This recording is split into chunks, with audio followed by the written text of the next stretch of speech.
Et surtout,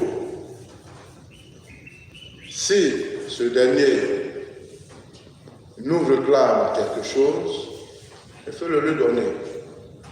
Comme ceux qui viennent prêter de l'argent, qui ne veulent même pas rembourser, de fermer les yeux là-dessus. Cela n'est pas aux limites de notre vie, mais c'est une leçon qui est révolutionnaire que Jésus nous enseigne. Et c'est un privilège, surtout pour nous les chrétiens, de saisir cette clé révolutionnaire de Jésus pour libérer notre cœur.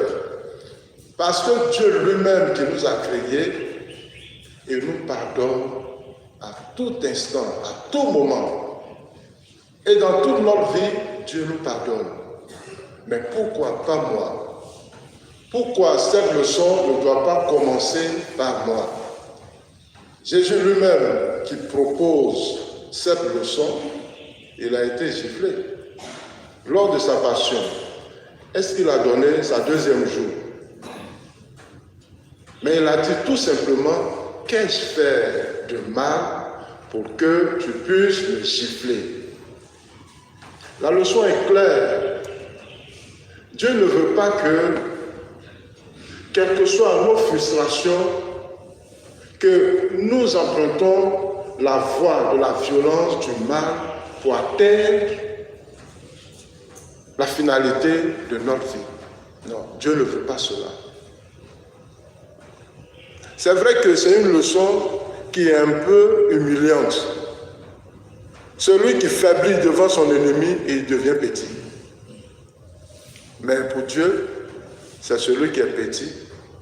C'est celui qui a l'image d'humilié qui devient grand dans le royaume. Et donc, pour ceux qui n'ont pas compris encore que le prochain, c'est celui que je ne connais pas, c'est celui qui est proche de moi, qui est capable moi aussi de m'aider, il faut s'accommoder à cette leçon de Jésus. Mais la force de la pratique de cette leçon, c'est la prière. Toutefois que nous avons la capacité d'aimer notre ennemi, nous avons la force d'ajouter la vie de Dieu dans la vie de l'autre. C'est un pas qu'il faut faire. Il ne faudrait pas attendre que les païens nous dépassent. Le païen, il pardonne aussi à son voisin. Et nous qui sommes chrétiens, baptisés, convaincus, nous sommes attachés à l'amertume, à la méchanceté de notre cœur, juste à ce que tout se réalise pour que notre cœur soit tranquille. Et puis à la fin, qu'est-ce que nous gagnons de nouveau? La violence n'a jamais apporté une solution dans la vie active.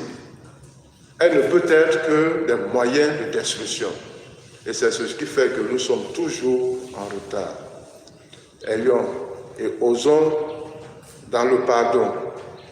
Vous allez me dire, mais toujours on parle du pardon, de toujours pardonner. Mais celui-là même, lui, n'a jamais pardonné. Mais s'il n'a jamais pardonné, il faudrait que ça passe par toi. Et quand tu vas le faire, un jour, il va se convertir. Donc il faut le faire. C'est une journée d'expérience. C'est un exercice. Nous sommes combien ce matin dans l'église? Peut-être 300, 400. Et si nous avons compris cette parole révolutionnaire de Jésus, moi aussi j'ai des ennemis. Et sortir d'ici, je dois apprendre à pardonner. Il y a des gens qui sont venus, moi je le dis, ils ne cachent pas, qui sont venus prendre crédit. Quand on dit crédit là, chez moi, je garde l'argent de l'église, ils sont venus prendre. Mais aujourd'hui, quand ils me voient, c'est si comme ils ne me connaissent pas. Mais je les regarde, ça fait 2 ans. Il y en a même, ça fait 3 ans. Mais moi, j'ai pardonné. Mais mon argent là, il faut envoyer.